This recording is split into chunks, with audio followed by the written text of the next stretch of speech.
অঙ্গনওয়াড়ি কেন্দ্রের অবস্থা বেহাল। বৃষ্টির সময় প্রয়োজন হয় ছাতার। দেখা মেলে বিষধর সাপের। কালনা ১ নম্বর ব্লকের ধাত্রী গ্রাম পঞ্চায়েতের অন্তর্গত ধাত্রীগ্রাম স্টেশন পাড়া এলাকায় 193352 10604 নম্বর অঙ্গনওয়াড়ি কেন্দ্রের বেহাল অবস্থা।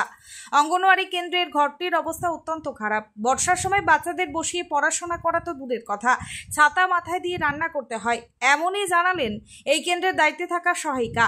এই কেন্দ্রের বাচ্চাদের সংখ্যা নেহাত কম নয়, 70 থেকে 72 জনের রান্না এখানে করতে হয় বলে জানান তিনি। এলাকার বাসিন্দাদের অভিযোগ, একাধিকবার এই নিয়ে পঞ্চায়েতে বিডিও অফিসে জানানোর পরেও কোনো রকম সুরাহা হয়নি বলে জানাচ্ছেন এলাকার বাসিন্দারা। সবথেকে বড় কথা, এলাকার বাসিন্দাদের মুখ থেকে শোনা গেল এই ঘরে সাপেরও উপদ্রব আছে। তারা অনেক সময়ই সাপ এই ঘরে ঢুকতে এবং বেরোতে দেখেছেন। এই অঙ্গনওয়াড়ি কেন্দ্রের টিনের ঘরটি অনেক আগেই নষ্ট হয়ে গেছে। সারা বছর যেমন তেমন, কিন্তু বর্ষার সময় ঘরে জল পড়ে, যার ফলে যেমন রান্না করতে অসুবিধা হয়, ঠিক তেমনই বাচ্চাদের বসিয়ে পঠন পাঠনের বিস্তর সমস্যা হয়।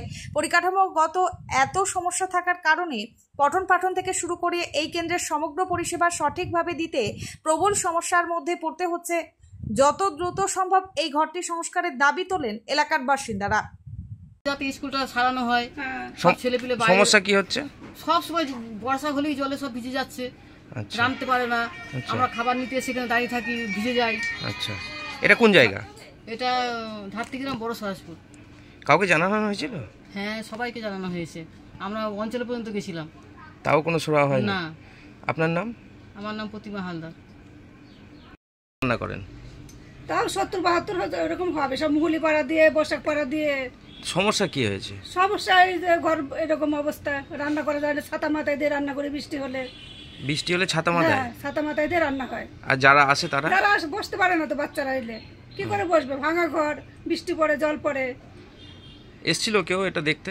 কতজন এতে আসলো, সব ভিডিও থেকে আসে, তারপরে অঞ্চল থেকে আসে, এসে দেখে যা কিছুই হয় না, শুধু বলে করব করব। এটাই কি চাইছেন? চাইছি ঘরটা যাতে ভালো হয়, স্কুল ছেলেবেলা এসে বসতে পারে। কতজন বাচ্চা আছে? তাও অনেকগুলোই আছে, 70 জনের মতন আছে ছেলেবেলে, যদি আসে। গর্ভবতী মহিলা? 7-8 জন হবে। আচ্ছা, আপনার নাম? আমার নাম গীতা গোস্বামী। হ্যাঁ, যে যিনি রান্না করেন তিনি যেটা বলেছেন সেটা সঠিক কথাই বলেছে। আপনি ঘরটা দেখছেন নিশ্চয়ই কি অবস্থা আছে। এখানে ছাত্ররা বসতে পারে না, ছাত্ররা বুঝতে পারে, এমনকি বিষধর সাপটাও বেরোয় ঘর থেকে। সাপ আছে?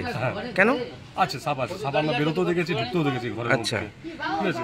আমরা এই ব্যাপারে অনেককে জানিয়েছি, আমাদের এখানকার যারা ইয়েরা আছে, বিডিও অফিসেও আমরা জানিয়েছি, কোনো কিছু হয়নি। আচ্ছা, তো আমরা চাইছি যেন কমসম মেঝেটা 3টা দিয়ে স্কুলটা ঠিকঠাক হয়, মানে ছাত্ররা যেন এসে বসতে পারে। এই যে সাপ আছে বলছেন, তাহলে এটা কি বলছেন?